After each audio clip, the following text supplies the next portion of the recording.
Any more questions? I know you do. Randy, on your new CD, which I haven't got to hear yet, but will own, right. I'm wondering, is your music going towards the heartstring section or the rhythm section? It's all, it's all part of the. Some of it's up tempo, some of it is, it's. Well, Barbados is kind of like it has a feel. It's a different kind of feel. I wrote Barbados.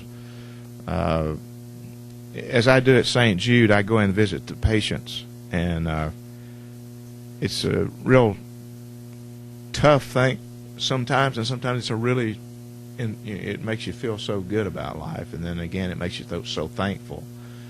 But most of the time, the kids that are with me, they inform me about this kid speaks Spanish, or this kid's from whatever country it's from, and it doesn't speak English, and the mama can speak a little bit of English, or the daddy can speak a little bit.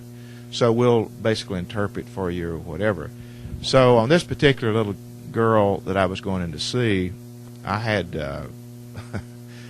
I made the mistake of nobody told me, so just looking at her, and you know how we are about looking at one another. We look at one another with the color of our skin or whatever. We get different ideas about people, and my daddy had always told me about not doing things like that, but I just had the feeling she probably spoke Spanish.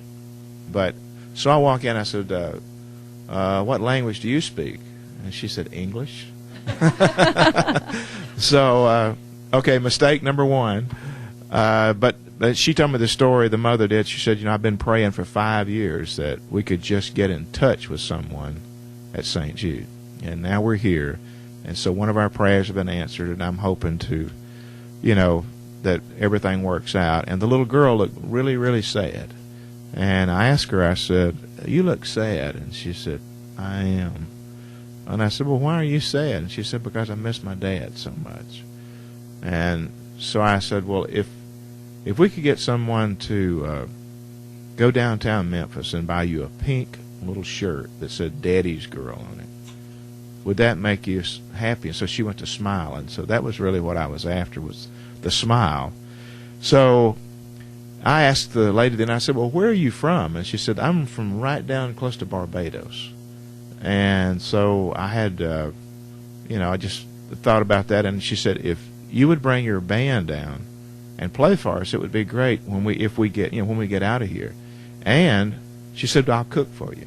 Wow. So hopefully free food, you got to go. Yeah, so hopefully that can actually work out, with the family. But so when I got back home, I got my little girl to look up everything that she could find out about Barbados.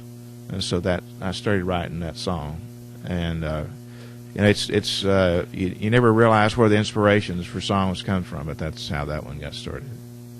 And there's all kind of, there's ballads, there's up-tempo songs, and it's but it's a lot, it's a new group of players that John put together, and he uses it with his sessions and everything. So John Rich. Mm-hmm. Does he ever sleep? Not much. I don't think so. I think John probably may come in about 6 o'clock in the morning and sleep till 2 o'clock and get up and. He's got a new TV show. Well, it's not new, but I mean the second season of the other show, and he just got done with Nashville Star, and he's touring with Big and Rich, and he's producing albums. Well, you see, with John, that's what I found when I was talking to John about doing this project. That he reminded me so much of myself. That when I was, getting started in the business, why can't you do this? And why is this so hard? And with him, he doesn't have the strings attached that I did, being with a group, and you have to get go through a committee to get anything passed, With him, he can do what he needs to do at that time, and so it's interesting to see him with all these ideas he has, and he has a group, of course, around him that our management group really are good at what they do. Cool.